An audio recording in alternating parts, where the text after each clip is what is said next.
నమస్కారం.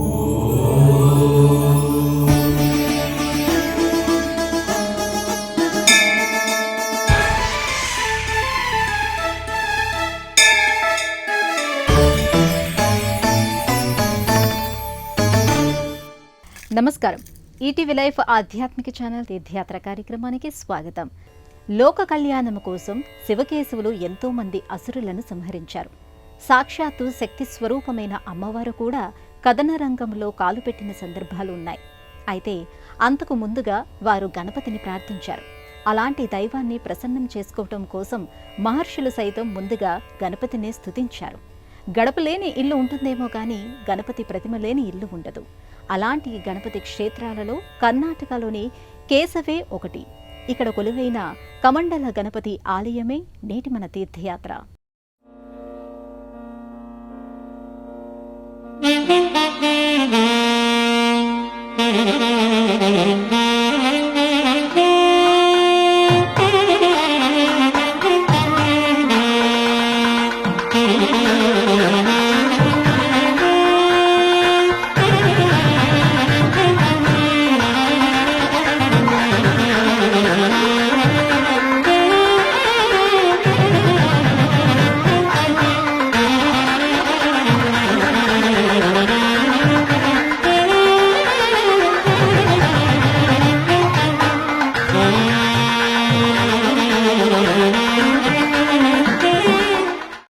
కొండలు, కోనలు, వనాలు, సరస్సులు, జలపాతాలు కర్ణాటక రాష్ట్రానికి సహజమైన ఆభరణాలుగా కనిపిస్తాయి. అందమైన ప్రకృతి అంతా కర్ణాటకను అలుముకున్నట్టుగా అనిపిస్తుంది. ప్రాచీనమైన కళలు, సంస్కృతితో పాటు ఆధ్యాత్మికత కూడా ఇక్కడ ప్రవహిస్తూ ఉంటుంది. అనేకమైన ప్రాచీన ఆలయాలు ఇక్కడి ఆధ్యాత్మికతను సంరక్షిస్తున్న భావన కలుగుతుంది. అలాంటి కర్ణాటకలో ఎన్నో గణపతి ఆలయాలు విరాజిల్లుతున్నాయి. గణపతి ప్రతిమ లేకుండా, గణేశ మంత్రం వినిపించకుండా ఏ శుభకార్యం మొదలు కాదు. దైవ కార్యమైన, మహర్షుల సంకల్ప సాధన అయినా, మానవ కార్యమైన గణపతి ప్రార్థనతోనే మొదలవుతుంది. అవాంతరాలను, ఆటంకాలను తొలగించి సకల శుభమంగళాలను ప్రసాదించేది వినాయకుడే. అలాంటి ఆ స్వామి కేశవే గ్రామంలో నిత్యపూజలో అందుకుంటున్నాడు. వక్రతుండం మహాకాయ సూర్యకోటి సమప్రభ నిర్విఘ్నం కురమే దేవా సర్వకార్యేషు సర్వదా. సాధారణంగా గణపతి ఆలయాలు ఆయా గ్రామాల్లోనే కనిపిస్తూ ఉంటాయి. కొండలపై, అడవుల్లో కొలువైన ఆలయాలు చాలా తక్కువనే చెప్పాలి. అలాంటి అరుదైన ప్రదేశాల్లో ఒకటి కేశవే. ఒకప్పుడు ఇది దట్టమైన అటవీ ప్రాంతం. ఇప్పటికీ ఇది అటవీ ప్రాంతాన్ని కలుపుకునే ఉంటుంది. అలాంటి ఈ ప్రదేశంలో కమండల గణపతి దర్శనమిస్తూ ఉంటాడు. ఇక్కడ కనిపించే ఆలయం చిన్నదే అయినా పురాణ ప్రాశస్త్యం కలిగినదే. ఒక్క కేశవే గ్రామంలోనే కాదు, కర్ణాటకలోని అనేక ప్రాంతాల్లో ప్రాచీనమైన గణపతి ఆలయాలు తమ విశిష్టతను వివరిస్తూ ఉంటాయి. తమిళనాడు, మహారాష్ట్ర, తర్వాత కర్ణాటకలోని గణపతి ఆలయాలు ఎక్కువగా కనిపిస్తూ ఉంటాయి. ఇక్కడి ప్రాచీన గణపతి ఆలయాల్లో దొడ్డ గణపతి, ఇడగుంజి వంటి అనేక ప్రసిద్ధ క్షేత్రాలు గణపతి ఘన వైభవానికి అద్దం పడుతూ ఉంటాయి. ఐతిహ్య గణపతి ఓం నమః ఓం, ఉజ్జల గణపతి ఓం నమః ఓం, ఐతిహ్య గణపతి ఓం నమః ఓం, ఉజ్జల గణపతి ఓం నమః ఓం, ఓంకార గణపతి ఓం నమః ఓం, ఔన్నత గణపతి ఓం నమః ఓం.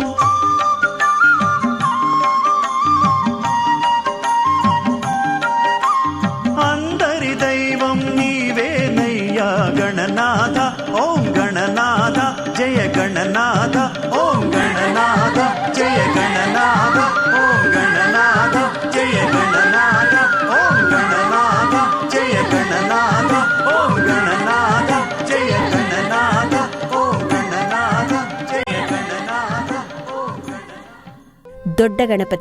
దొడ్డ గణపతి ఆలయం విషయానికి వస్తే కొండపై వినాయకుడి ఆకారం కలిగిన ఒక శిలను గణపతి మూర్తిగా మలచారు. కెంపెగౌడ ఈ ఆలయాన్ని నిర్మించారు. 19 అడుగుల పొడవు, 16 అడుగుల వెడల్పు కలిగిన ఇక్కడి స్వామిని నిత్య గణపతిగా, శక్తి గణపతిగా కూడా భక్తులు కొలుస్తూ ఉంటారు. 100 కేజీల వెన్నతో స్వామివారికి జరిగే అలంకారం ఈ ఆలయ ప్రత్యేకతగా కనిపిస్తుంది.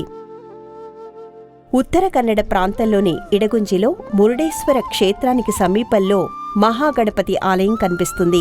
వాలఖిల్వ మహర్షి ఇక్కడ శరావతి నదీ తీరంలో యజ్ఞాన్ని తలపెట్టగా అనేక ఆటంకాలు ఎదురవుతూ ఉంటాయి. అప్పుడు ఆయన వినాయకుడి కోసం ప్రార్థించగా ఆ స్వామి ఇక్కడ ఆవిర్భవించాడు. ఆయనకు ప్రీతికరమైన గరికను సమర్పిస్తూ ఉండటం ఇక్కడి ఆచారం. స్వామిని దర్శించడం వల్ల వివాహ సంబంధమైన సమస్యలు, సందేహాలు తొలగిపోతాయని అంటారు. ఇక కోలార్ జిల్లా ముళబాగిలు సమీపంలోని కురుడమలై వినాయక స్వామి ఆలయం కూడా ప్రసిద్ధి చెందినది. ఇక్కడి గణపతిని త్రిమూర్తులు ఆరాధించినట్టుగా స్థల పురాణం చెబుతోంది. ఉడిపి జిల్లా కుంబాసిలోని ఆనెగొట్టే వినాయక స్వామిని మహాభారత కాలంలో భీముడు పూజించాడని అంటారు. ఇలా ఎన్నో ప్రాచీనమైన గణపతి ఆలయాలు కర్ణాటకలో తమ వైభవాన్ని చాటుతూ ఉంటాయి.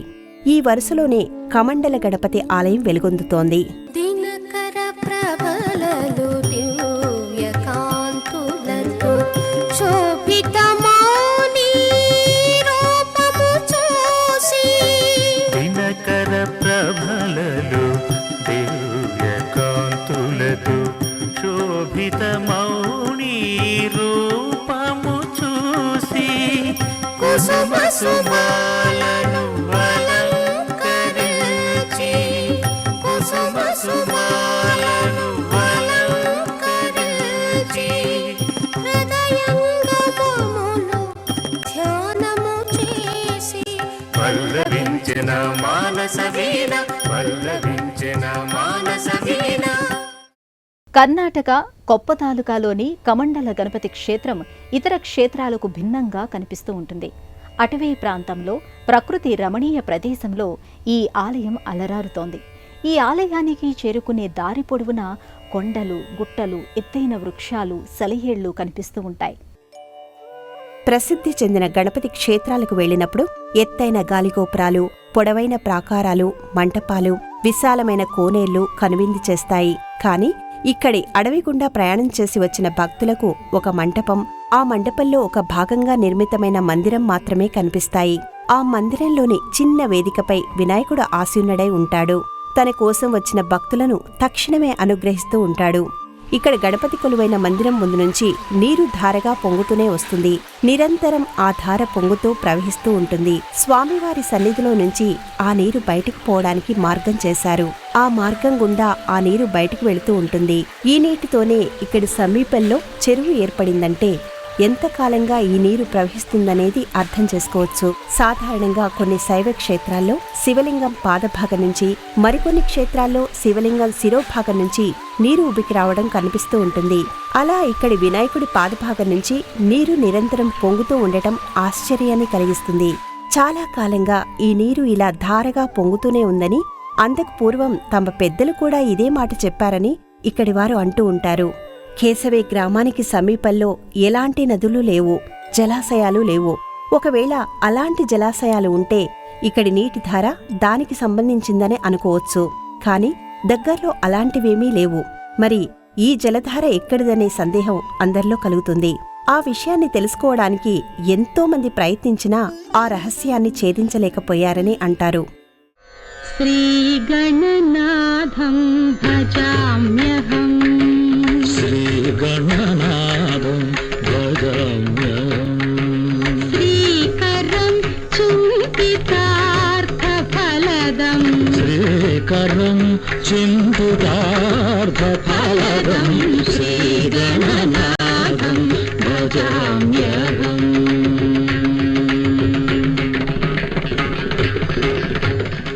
కమండల గణపతి మూర్తి చాలా చిన్నదిగా, కుదురైనదిగా కనిపిస్తుంది. స్వామి మహిమాన్వితుడని చెబుతారు. స్వామివారిని పూజించడం వలన శని సంబంధమైన దోషాలు తొలగిపోతాయనేది ఇక్కడ వారి విశ్వాసం. అందువలన శని సంబంధమైన దోషాలతో ఇబ్బందులు పడుతున్న వారు ఈ క్షేత్రాన్ని దర్శిస్తూ ఉంటారు. వినాయకుడిని పూజించడం వల్ల మేధస్సు పెరుగుతుంది, కార్యసిద్ధి కలుగుతుంది, వ్యాపార వ్యవసాయ వృద్ధి జరుగుతుంది. అందువల్ల విద్యలో రాణించడానికి విద్యార్థులు గణనాథుడి పాదాలను ఆశ్రయిస్తూ ఉంటారు. ఇక మంచి ఉద్దేశంతో కార్యరంగంలోకి దిగినవారు విజయం కోసం ఆ పార్వతీనందనుడిని కొలుస్తూ ఉంటారు. శుభము లాభము కోసం ఆ స్వామిని వ్యాపారులు తలుస్తూ ఉంటారు. వినాయకుడు ఎప్పుడూ కూడా సంతోషంగా ఉంటాడని ఆధ్యాత్మిక గ్రంథాలు చెబుతున్నాయి.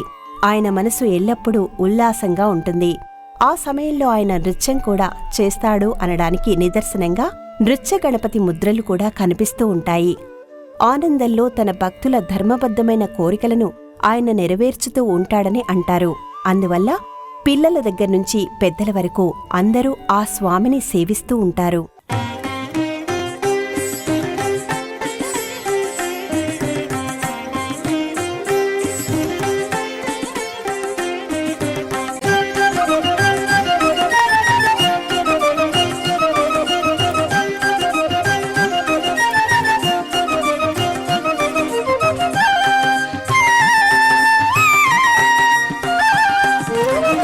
మణిగణ గుణ ఘన భూషా ఈశా మంజు సింజాట్య ఈశా మణిగణ గుణ ఘన భూషా ఈశా మంజు సింజాట్య ఈశా శృతిలయ గతులలో గణతేజ మణిగణ గుణ ఘన భూషా ఈశా మంజు సింజాట్య ఈశా. అలా కోరిన వరాలను ప్రసాదించే వినాయకుడు శని దోషాలను కూడా నివారించడం అనేది చాలా తక్కువగా వినిపించే మాటగానే చెప్పుకోవాలి. సాధారణంగా శని దోషాల నుంచి బయటపడాలి అనుకునేవారు శనైశ్చరుడి ఆలయాలకు వెళ్తూ ఉంటారు. లేదంటే శనివారం రోజున వెంకటేశ్వర స్వామి ఆలయానికి, మంగళవారం రోజున హనుమ ఆలయాలకు వెళ్తూ ఉంటారు. అలాంటిది ఈ పరిసర ప్రాంతాల్లోని వారు శనిదోష నివారణ కోసం ఈ క్షేత్రానికి రావడం ఆశ్చర్యాన్ని కలిగిస్తుంది. ఇక కొన్ని క్షేత్రాలకు వెళ్ళినప్పుడు అక్కడి తీర్థాలు ఎంతో విశేషమైనవని, మహిమాన్వితమైనవని తెలుస్తుంది. ఇక్కడి తీర్థ జలాల్లో స్నానమాచరించడం వల్ల అనారోగ్యాలు దరిచేరవని చెబుతూ ఉంటారు. అదే విశ్వాసం మనకి ఈ క్షేత్రంలో కనిపిస్తుంది. గణపతి సన్నిధిలోని జలధారను ఇక్కడ తీర్థంగా ఇస్తూ ఉంటారు. ఈ తీర్థాన్ని సేవించటం వల్ల అనేక రకాల అనారోగ్యాలు దూరమవుతాయని చెప్తుంటారు. అంతటి ఔషధ గుణాలు ఈ నీటిలో ఉన్నాయనే అంటారు. ప్రమథ గణాధిప జగదోద్ధారక మలయాచల సంభూత అంజలినే అందుకొనుమా. ప్రమథ గణాధిప జగదోద్ధారక మలయాచల సంభూత అంజలినే అందుకొనుమా. విఘ్న వినాశ వినాయక సత్సంగమయ సదామయ మణిగణ గుణ ఘన భూషా ఈశా మంజు సింజాట్య ఈశా.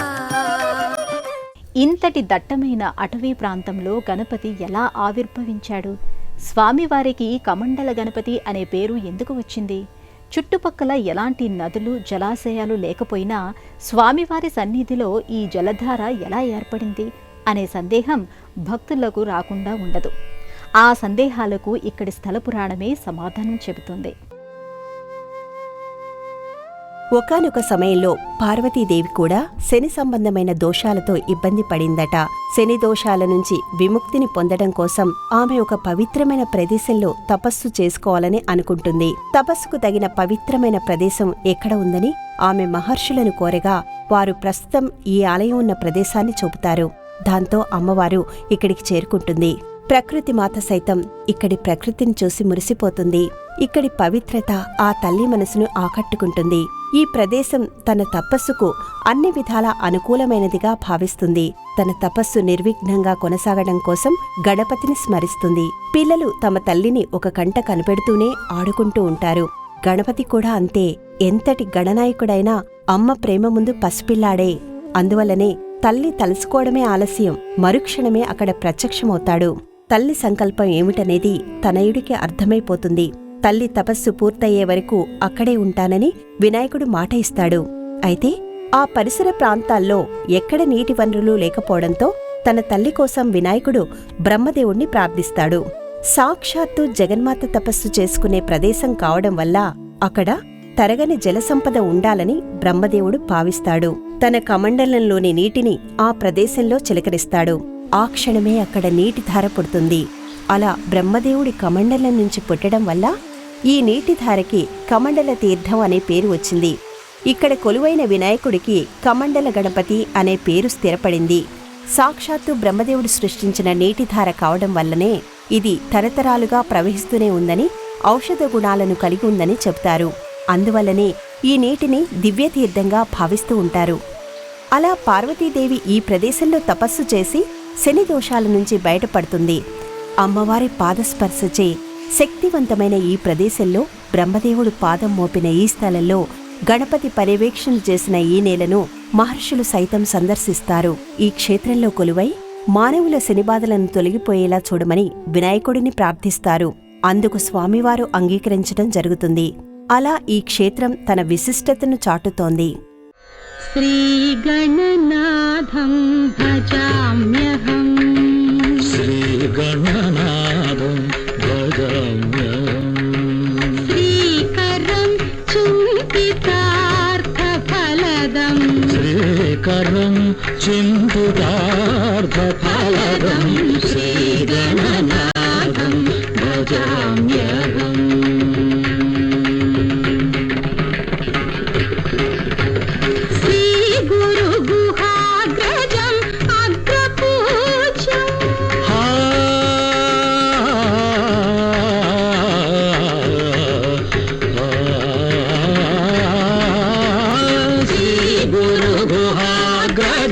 అగ్రపూజ్యం శ్రీకంఠాత్మజం శ్రితసామ్రాజ్యం శ్రీకంఠాత్మజం శ్రితసామ్రాజ్యం శ్రీగణనాథం భజామ్యహం.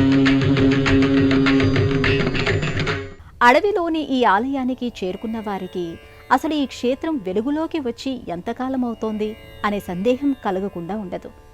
ఒకప్పుడు ఇక్కడ యోగముద్రలో గణపతి మూర్తి ఉండేదట.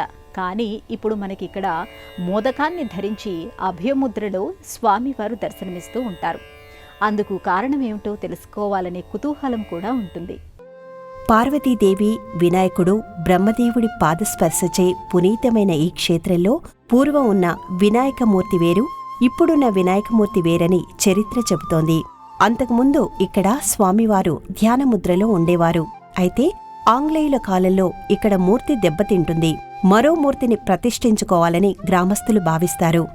అలా ఇక్కడ గణపతి పునఃప్రతిష్ఠ 1926లో జరిగినట్టు అప్పటి రికార్డులు చెబుతున్నాయి. అప్పుడు పాత వినాయకమూర్తిని పరిశీలన చేసిన నిపుణులు అది 1000 సంవత్సరాలకు పూర్వం నాటిదని నిర్ధారణ చేసినట్టుగా ఆధారాలు ఉన్నాయి. దీనిని బట్టి ఈ క్షేత్రం ఎంతటి ప్రాచీనమైందో, ఎప్పటినుంచి ఇక్కడ జలధార ఆగకుండా అలా ప్రవహిస్తూనే ఉందో అంచనా వేసుకోవచ్చు. ప్రస్తుతం ఉన్న మూర్తిని శ్యామరాయ ఆచార్య రూపొందించినట్టు తెలుస్తుంది. ఇది అటవీ ప్రాంతంలోని ఆలయం కావడం వల్ల ఉదయం 7:30 నుంచి మధ్యాహ్నం 12 గంటల వరకు మాత్రమే దర్శనానికి అవకాశం ఉంటుంది. అందువల్ల ఉదయాన్నే ఈ క్షేత్రానికి చేరుకోవలసి ఉంటుంది. వినాయక చవితి వంటి విశేషమైన రోజుల్లో ఈ ఆలయాన్ని దర్శించుకునే భక్తుల సంఖ్య ఎక్కువగానే ఉంటుంది. సంకష్టహర చతుర్థి కృష్ణపక్షం 4వ రోజు మాత్రమే ఇక్కడ రాత్రి వేళల్లో పూజలు నిర్వహిస్తూ ఉంటారు. మార్గశిర మాసంలో వచ్చే అమావాస్య రోజున ఈ క్షేత్రంలో రద్దీ కనిపిస్తుంది.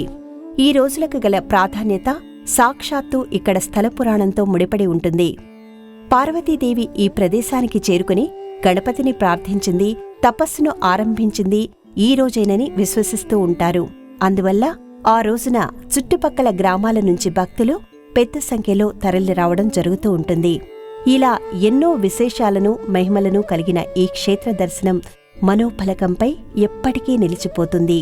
గజాననం భూత గణాది సేవితం కపిత్త జంబు ఫలసార భక్షితం ఉమాసుతం శోక వినాశకరణం నమామి విఘ్నేశ్వర పాద పంకజం. దేశంలోని అన్ని ప్రధానమైన నగరాల నుంచి బెంగళూరుకి రోడ్డు, రైలు, వాయుమార్గాలు ఉన్నాయి. బెంగళూరు నుంచి రైల్లో ఈ క్షేత్రానికి చేరుకోవడం తేలిక అవుతుంది. ఇక్కడ సమీప రైల్వే స్టేషన్గా శివమొగ్గ కనిపిస్తుంది. అక్కడి నుంచి స్థానిక వాహనాల్లో ఈ ఆలయానికి చేరుకోవచ్చు. పరిమళ సుమనము ప్రత్యంగమమై ప్రమధేశ్వరుడా నిను నే తలచి. పరిమళ సుమనము ప్రత్యంగమమై ప్రమధేశ్వరుడా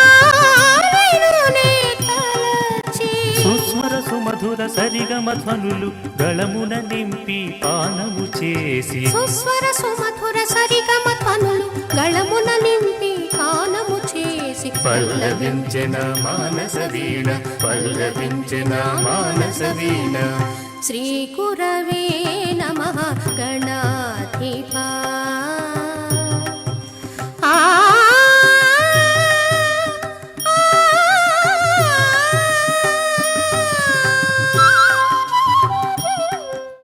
సాక్షాత్తు పార్వతీదేవి తపమాచరించిన ఈ ప్రదేశంలో శని దోషాలు తొలగించడం కోసం గణపతి కొలువయ్యాడు. బ్రహ్మదేవుడి కమండల తీర్థం చేత ఏర్పడిన నీటి ప్రవాహం వందల ఏళ్లుగా ఇక్కడి నేలను సస్యశ్యామలం చేస్తూనే ఉంది. అంతటి మహిమాన్వితమైన ఈ క్షేత్రాన్ని గురించి తెలుసుకున్నారు కదా. మరో క్షేత్ర సందర్శనంతో మళ్ళీ కలుసుకుందాం. అంతవరకు సెలవు. నమస్కారం.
ఈ కార్యక్రమాన్ని తిరిగి చూడాలనుకుంటే www.youtube.com/@ETV Life Spiritual లో చూడవచ్చు.